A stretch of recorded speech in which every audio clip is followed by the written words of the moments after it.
space though. Be intentional. About 10 minutes. Uh, Breathing a little out. For the last session of the work day. Yeah, man, just pretty much, like I said, it's a lot in it. Just really glad posted. I posted so far. Kind of link it all, as we say in clinical counseling. Because again, we'll see. We'll see. I was about to say I'm definitely not gonna leave it up. Definitely the ones talking about specific people, just like that. It's like whoever catches it, catches it. Whoever doesn't, doesn't. Most of the consideration, for those beautiful women. But now more than ever, man, a consideration of myself, bro. It's one of the reasons, really wanted to breathe this out, especially in this moment. Literally like when I was just consulting with self and councils and courts about,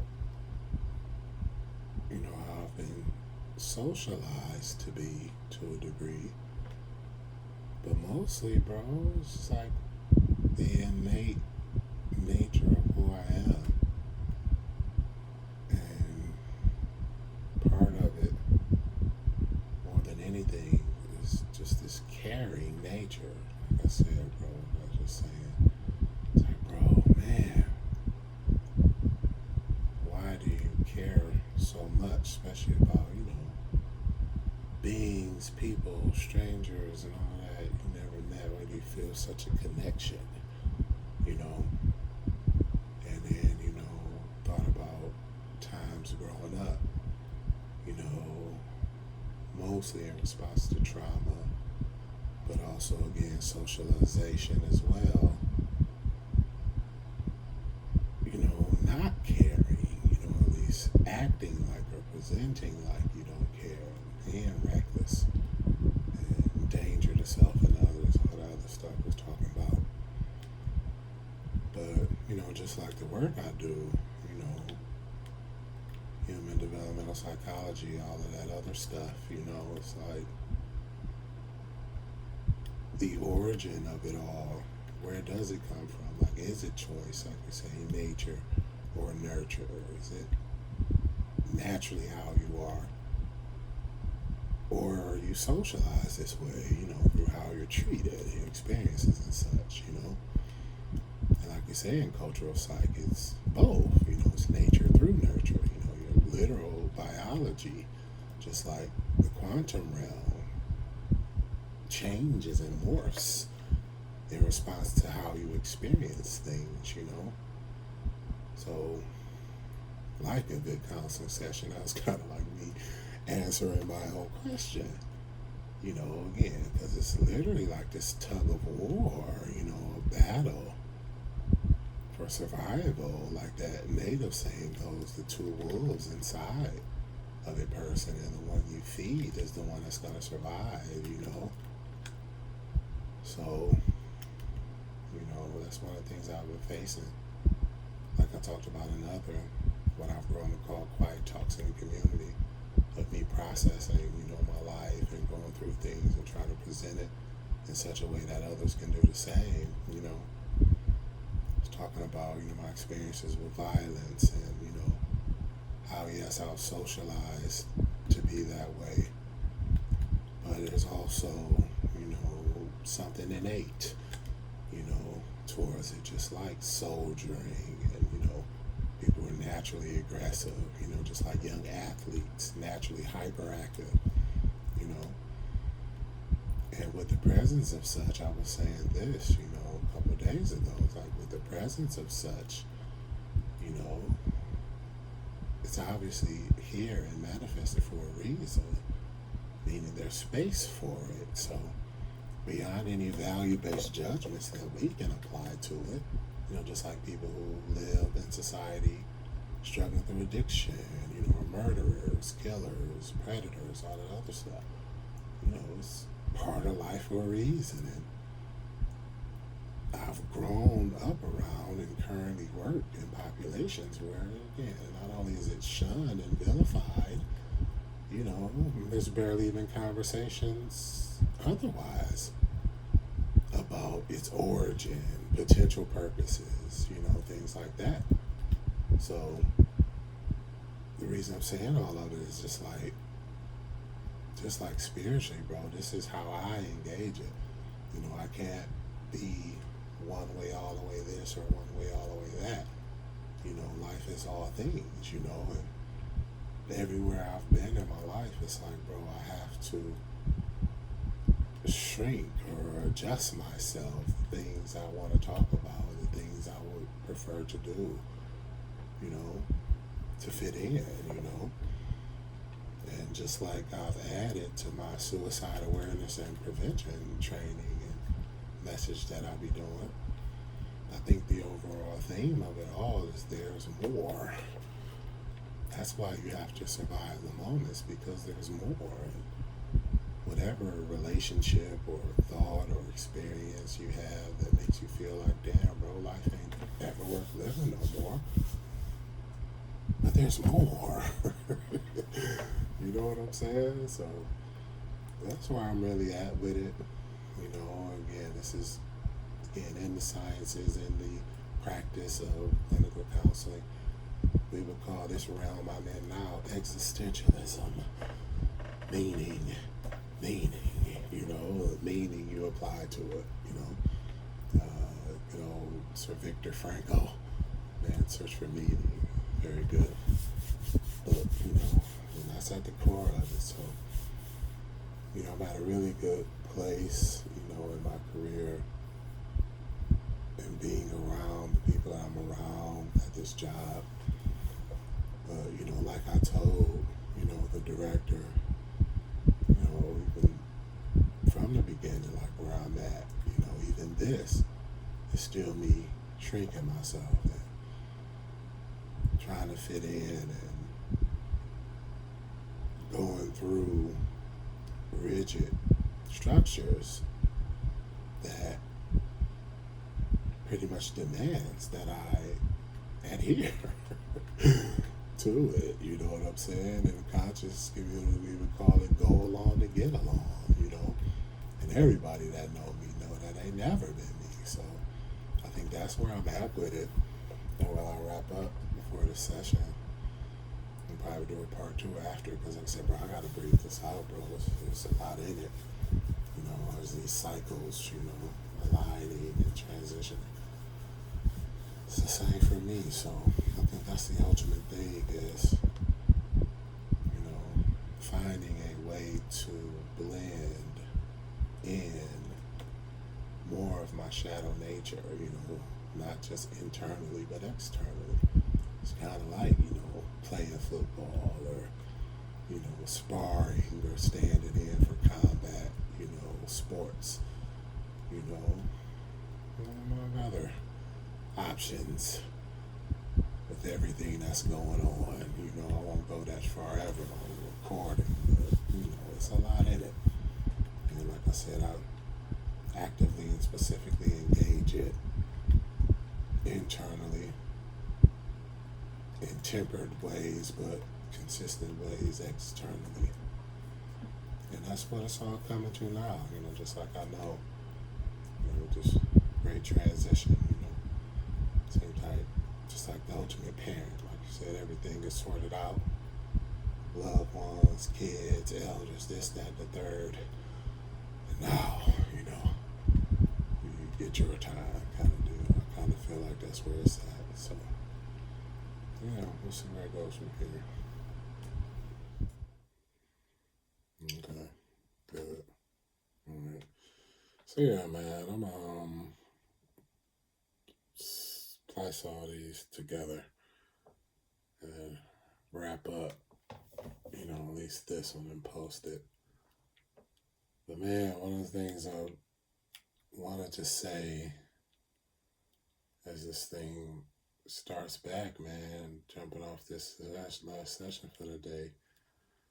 It's just incredible the perspective I get to see even from here on the ground, doing mental health counseling for as relatively long as I have, you know, and even teaching it. That's what I used to tell, my students when I was teaching psychology. It's like one of the most fascinating things you'll see is how all of these things you're going to learn about, it's like how these patterns repeat, person to person, family to family, team to team, organization to organization.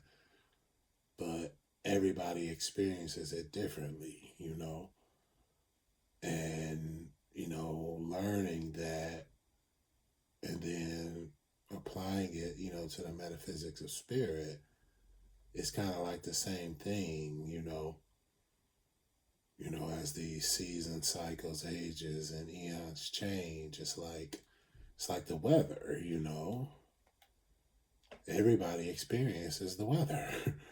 And that's why I say, talking about how, time as we have been indoctrinated to experience it with hours, minutes, days, months, and years, especially in human development and human experiences, especially spiritually, it's like that's the reason why they can go by and you hardly even notice, But when the seasons change, everybody notices and everybody has to respond. And like I said, man, especially from my participation above and below, man, these last 5 sessions in particular, at least in my practice, as I'm still, adjusting to the day job, last 5 sessions I've had, from Friday night through the weekend and through to today, again, it's the same themes, you know what I'm saying, of these transitions and identity, and narrative, as we say, and people acknowledging and realizing, just like the butterflies, like, bro, I'm not going back into a cocoon. I'm not turning back into a caterpillar. And that's what I said, during one of the sessions, to a person who was experiences things at that level, even though I have to, keep it clinical and grounded, when I'm doing this type of work, within the science of transpersonal psych, and local therapy of Viktor Frankl, that's how you, utilize it. But I was saying, like, yeah, bro, because the person was like, yeah, man, I gotta do all this stuff and then go back to the same old stuff and same old people. I'm like, oh, bro, you have to reframe that. It's like, no, you don't have to do all that and go back. It's like, you ain't going back. You can't go back. It's like, you have to adjust to being a butterfly. No, it's the great Mariah Carey would sing. Great song, great album. Niecy Williams as well, Black Butterfly. So it really is a theme. And like I said, that's one of the things that make me the most effective, even though I talked about experiences of being isolative and, intellectual elitism and such. But, the parts of me that's fully human and on the ground with all of this, man, I'm like saying one of them cartoons, Johnny Everyman looking ass. Everybody kind of relate to me and identify with me. And I think that was part of the purpose, of me being the way that I am, So yeah, it's just been incredible. And I think that's where I'm at more than anything. I just listened back to the first half of this recording and want to really keep with those themes, It's really talking about. It's probably what I struggle with more than anything. But again, typical of spirit and my ascension, descension experience. It's like, bro, let's prepare for this moment, see this moment coming, 10, 15 years before this arrived. And the best way I can describe it, because it's definitely all out there now, because this is, like you say, the bifurcation, the trifurcation, even though the light and the dark have merged and rectified things once again in the realms of spirit, here in the worlds of form, after the big has to happen, it's not going to be that anymore. This deep, dark, horrid, horrendous evil sharing the same space and atmospheres and bodies as this loving light, peace, and joy. That's why this stuff is so unprecedented, and Earth has been so honored, harboring not just these human bodies and other species, but these energies. And, we cleared the sun's responsibility for what was supposed to happen in 2010, but now, like I said, it's all eyes on Earth, literally and quite specifically. So, but again, thankfully, energetically, everything has been prepared. So, when it's time, everybody will be where they're assigned, And with me, specifically, what I knew was going to happen, I was going to be prepared to experience both physically in my body, and definitely in my narratives and my identity and philosophies of how I want to live. It's like, yeah, bro, it's either going to be this peaceful, loving light, realms and dimensions and all of that. But just like I've experienced, just as celebrated and feel just as much as home in the hell realms. You know what I'm saying? Just like I can fall into, soldiering above or below ground and standing in, like I said, combat sports or just straight up battles to the death. That's why I'll always give grace and never look down on soldiers at every level, again, above ground or underground, because I know what they go through as far as capacities go for certain things, And like I said, that's what I know I was going through, again, especially the past couple of years, preparing for where I'm at now, bro. I was working, at a relatively high end intensive outpatient clinic for substance use disorder. And, I was going through it then. It was deep shedding, levels of spiritual attack, and again, preparing for this. And I remember a very specific moment.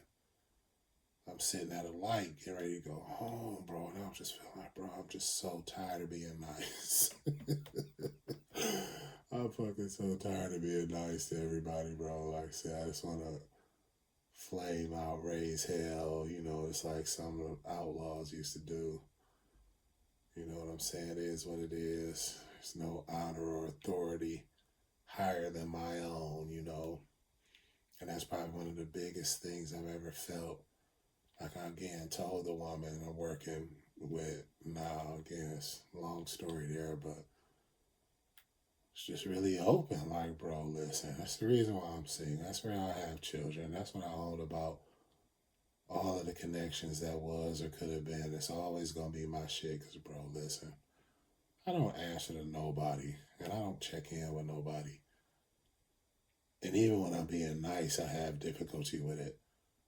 You know what I'm saying? But thankfully, it's balanced with that spirit I inherited from my grandfather and my mom, his daughter, his youngest daughter. It's just that selflessness and innately nice and of service, But like I said, that clashed very powerfully, like a particle accelerator, those two aspects of me, And that's what I mean. Like I said, it's going to be one or the other, and one can't stand. They can't occupy the same space, So, again, it's another thing why I credit, the loves that I've had with women and my innate passion for babies and children.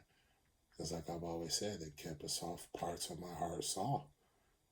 And quite literally, what that means is, like I said, bro, man, through my innate nature and through how I've been socialized, to be just absolute brute, absolute savage. I'll say this and then I'll move on to, talk about the level that it's at.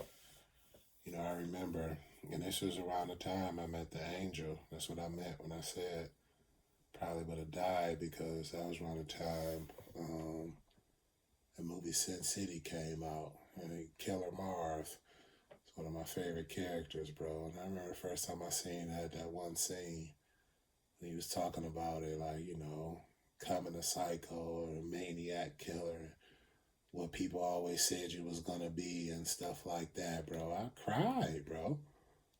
I literally started crying, you know what I'm saying? Because it's like, that's where I was at and that's where I was headed, and that's why I said if I didn't meet her and I didn't have that fun playing semi-pro football, bro, with the people I was around, was already living like that, bro. Like I said, would have been the story of me. And like I said, once you make decisions like that in this density, the aspect of you always gonna have to be here, and like I said, just wanted the light, the light, the light, quite literal light. Don't want to be this heavy, don't want to be this dense, But as long as you're in the worlds of form, you have to be. So, yeah, that's why I'm breathing out. Like I said, if I decide I'm going to do some 3D therapy, once again, after all those years of trying to get help and treatment and all that other stuff. And like I said, being in the field for so long now, I can accept, just like I did in my intimate connections, where I was the one that did not take advantage of the services, wasn't utilizing them as they were intended to be utilized. But of course, there's also issues where, again, there's a systemic failure, and the practitioner had, experience in misdiagnosis, dangerously lacking in cultural competency and cultural humility, among other things. I won't go that deep, but, owning it all, I think I can benefit from it.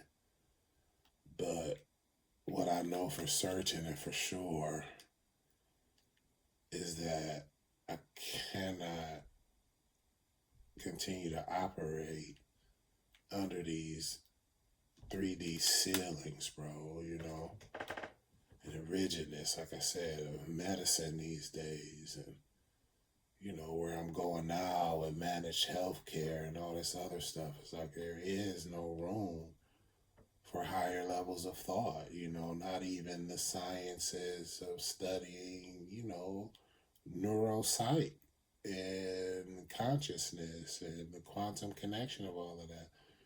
And call it what you want as to why it's that way. But that's just how it is. Like I said, if damn Dr. Thomas Szasz and the myth of mental illness couldn't break through at the origin points, especially at this point, at least in these sectors of society, it's not even a point. So that's why I know that, I have to create spaces and avenues, at least for myself, to experience more, because there's more. So, I wanted to say that. There's a couple things I think I want to process. That 14 minutes, the other one was what? Like 10 minutes. So yeah, man, I think that might be enough for now. I know, like I said before, once I erased the ones with a couple of those love stories in it, said I was going to use this space, to talk more about, all that is, what's going on, fascinated with this, 3-1 Atlas, all the information coming out about it, trying to discern and decipher, who's the honest scientists and who's, the agents and the Skynet bots and all that, But all I can say, just like everything that's happening, is right on time and right in alignment. Everything I experienced and what I've seen and participated in is what has to come to be. So yeah, just putting it all out there. And like I said, we'll see how it goes. So yeah, that's enough.